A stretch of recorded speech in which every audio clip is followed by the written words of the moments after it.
Selamat datang lagi di YouTube channel The Official Auto. Yes, masih bersama produk terbaru dari Kawasaki Motor Indonesia. Jadi selain meluncurkan Kawasaki Ninja EV yang sudah kami bahas di video sebelumnya, sekarang juga kami akan mereview dari saudaranya Ninja EV. Dia adalah Kawasaki ZEV E1. Jadi memang produk ini adalah produk E1 baik Ninja EV dan juga ZEV. Kita akan membahas secara detail apa saja kelengkapan dari sebuah motor listrik sport bergaya nekat ini, termasuk dari performa, baterainya, motor listrik, dan juga kelengkapan fitur yang ada pada Kawasaki ZEV.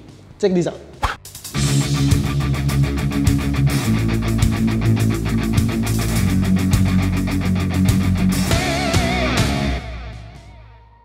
Oke, dari depan, kalau misalkan teman-teman pernah lihat Kawasaki Z terbaru, paling terbaru yang ada di Thailand, lalu juga di negara Asia lainnya, memang ini adalah bentuk yang sama dari Kawasaki Z.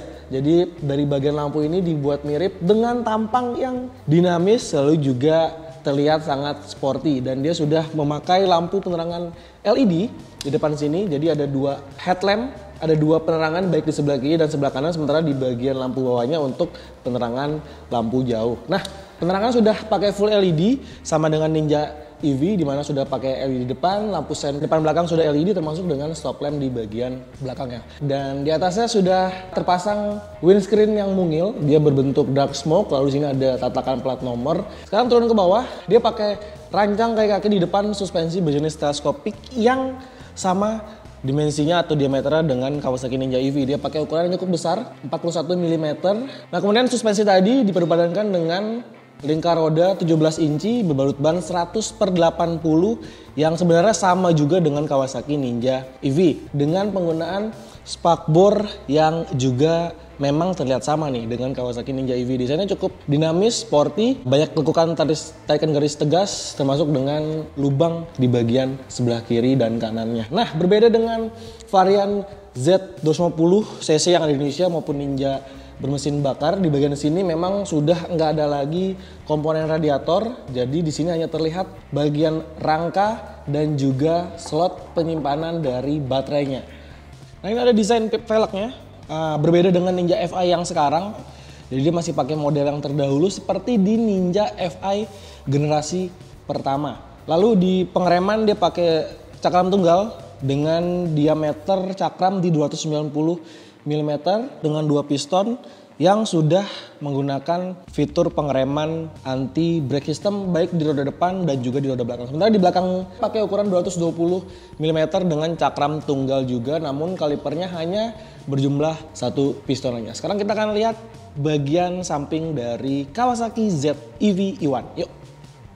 Nah, ini adalah tampilan samping dari Kawasaki ZEV yang subjektif saya lebih suka dengan tongkrongan dari Kawasaki ZEV dibandingkan Kawasaki Ninja EV. Jadi memang desainnya seperti cocok dengan dimensi yang lebih kecil, jadi nggak terlalu besar, tapi dengan tampilan yang nggak kalah sporty. Di bagian samping sini sudah terpasang komponen shroud yang cukup dinamis, desainnya memanjang ke depan dengan cukup lancip. Kemudian dengan tangki yang juga proporsional, dimensinya sama dengan Kawasaki Ninja EV, jadi dimensinya nggak terlalu tinggi, bahkan memang lebih rendah dari komponen stangnya. Nah, dari bagian tangki sampai ke belakang, siluet ataupun desainnya mengambil serupa dengan Kawasaki Ninja EV, jadi nggak ada perbedaan. Perbedaan paling terbesar hanya di bagian depan sini, tempatnya di bagian shroud, jadi dia nggak pakai komponen fairing yang otomatis mengekspos bagian rangkanya berjenis tralis tubular. Sementara di bagian belakang sama sporty floating dengan tarikan bodi belakang yang juga melancip. Karena yang motor ini adalah motor listrik yang menganut penggerak seperti matic, jadi nggak ada komponen tuas kopling di sini, termasuk absen komponen persneling ataupun perpindahan gigi di bagian footpack sebelah kiri. Nah, di bagian tengah sini, sebelah sini adalah sebagai penempatan motor listriknya yang kemudian menggunakan komponen rantai untuk menggerakkan roda belakang. Nah, karena memang lagi-lagi motor ini adalah motor listrik dari Kawasaki, absen komponen knalpot yang harusnya di sebelah kanan. Di bagian belakang dia pakai kaki-kaki yang sama juga dengan Kawasaki Ninja EV. Dia pakai ukuran 17 inci berbalut ban 130/70. Memang ban sebesar ini menurut saya lebih cocok dengan tongkrongan dari Kawasaki ZEV ketimbang Kawasaki Ninja EV E1. Nah, suspensi belakang dia mengemas suspensi monoshock tunggal dengan settingan preload yang kemudian dipasangkan sebagai dudukan ke swing armnya yang berjenis Unitrack di bagian belakang. Nah, kalau misalkan dibandingkan secara dimensi antara Kawasaki ZEV dengan Ninja EV, si ZEV ini punya panjang di 1980 mm, lebar di 730 mm, sementara tingginya dari 1035 mm dengan ground clearance 170 mm. Nah, untuk berat total ada di 135 kg. Jadi dengan keadaan baterai yang terisi di bagian tangki bawah ini berjumlah 2 buah. Nah, untuk penempatan baterainya ada di bawah tangki sini, jadi memang sama posisinya sama dengan Kawasaki Ninja EV. Baterainya berspesifikasi 50,4 volt 30 ampere hour, jadi dia memakai 2 baterai yang bentuknya sama dengan Ninja EV, jadi dia memanjang ke bawah.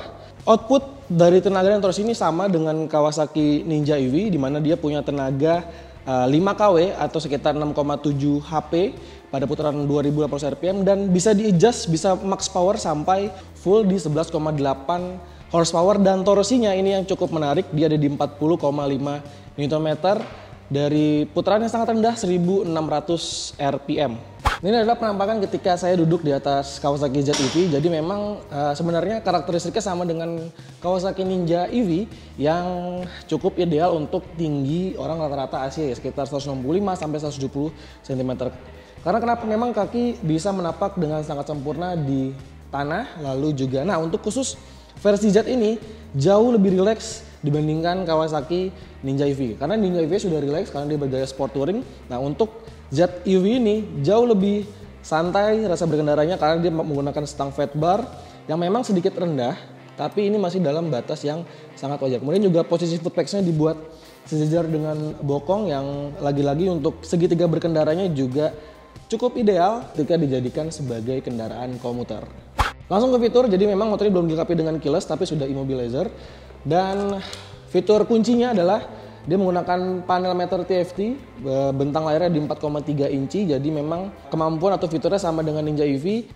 Dia menampilkan berbagai informasi penting dari kendaraan, tentunya di sebelah kiri ini untuk average dari konsumsi baterainya dengan sisa range, dan sementara di bawahnya untuk sebelah kanan kita bisa atur untuk odometer, trip A, trip B, dan juga ada interface gambar 3D dari tata cara penggunaan atau menjalankan motor. Di sisi kiri dan kanannya ada indikator dari sisa baterainya, lalu juga ada mode, eco, dan road, termasuk dengan fitur dari e-boostingnya. Termasuk dengan fitur walk mode, jadi teman-teman bisa menggunakan motor ini secara reverse atau mundur. Jadi ini akan memudahkan Anda ketika lagi cari parkir di tempat yang cukup sempit, dan juga tentunya fitur yang paling utama adalah e-boosting. Ini akan menambah akselerasi sekitar 15 detik ketika motor berjalan atau digunakan. Selebihnya, Kawasaki ZEV ini juga sudah berbekal dengan fitur konektivitas yang bisa disambungkan ke smartphone untuk memantau beberapa informasi penting dari Kawasaki ZEV ini. So, buat teman-teman yang tertarik membawa Kawasaki ZEV ini, informasinya estimasi harga dari motor ini secara hitungan kasar dia dijual dengan harga 146,9 juta on road, yang kemungkinan ini masih tentatif ya, bisa lebih murah ataupun bisa lebih mahal. Nah, buat kalian yang suka dengan video, jangan lupa untuk tekan tombol like, subscribe bila belum.